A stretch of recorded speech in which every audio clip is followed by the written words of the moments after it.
North American stock markets have just closed after a brutal day of trading. They took a massive tumble following yesterday's tariff announcement. The CBC's Anis Hadari joins us now. So, Anis, tell us about this day, because it was yesterday that Trump made his announcement after markets closed, and now we have a real sense of the impact. Yeah, a lot of red on the markets coming out of Donald Trump's announcements yesterday. And today is really when institutional investors clearly spoke their mind, at least with their dollars. And at least when we look at the Dow Jones and at the TSX both, they didn't like what they saw from Mr. Trump, and they expressed that financially. The Dow Jones down almost 4% today. That is a lot of money lost in the value of all the companies listed on the New York Stock Exchange. And for the Toronto Stock Exchange, down close to 4%, more like down 3.8-ish%. And so for the Canadian companies that are listed there, the same sort of situation. We are seeing investors really across North America saying no thank you to keeping their money parked in these markets, while all of these new tariffs around the world, or targeted at countries around the world, are coming into effect from Mr. Trump. The Canadian dollar, though, went up. It's up at about just a little over 71 cents. And typically, many Canadians will think of that as a good thing. You know, we often refer to the Canadian dollar as a barometer for investors' trust in the Canadian economy. In this case, you may not want to read that sort of positivity into it, because honestly, the Canadian dollar is going up along with some other global currencies because the US dollar is going down, and the US dollar is going down again because market movers and institutional investors are really not very keen on the policies that they saw announced from the White House, Andrew.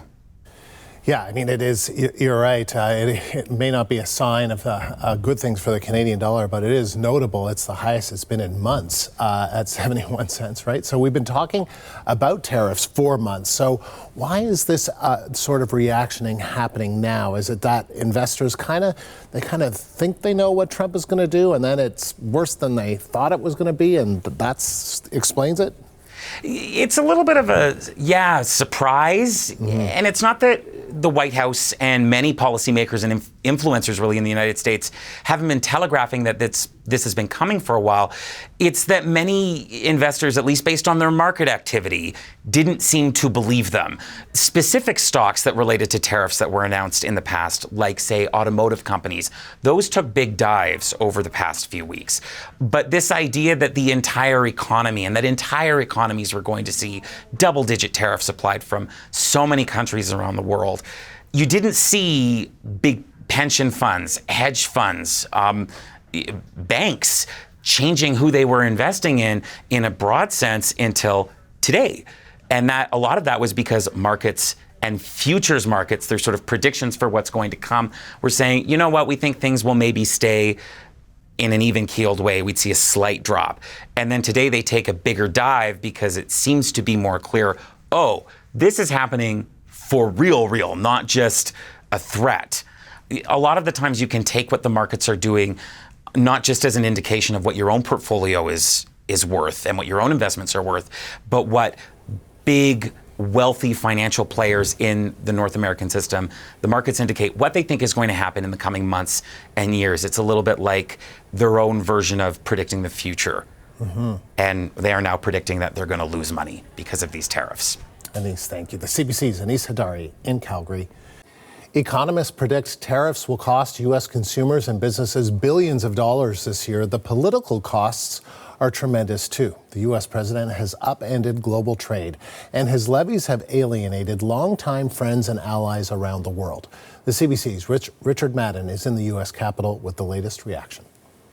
Two different universes, Andrew. You've got this fallout that continues following Donald Trump's so-called Liberation Day. We're seeing markets down, more talk of layoffs, concerns of inflationary price hikes, and retaliation from Americans' allies. But from the White House perspective, they're defending what many here are calling President Trump's biggest gamble of his presidency by hitting nearly all its foreign trading partners with that baseline 10% blanket tariffs.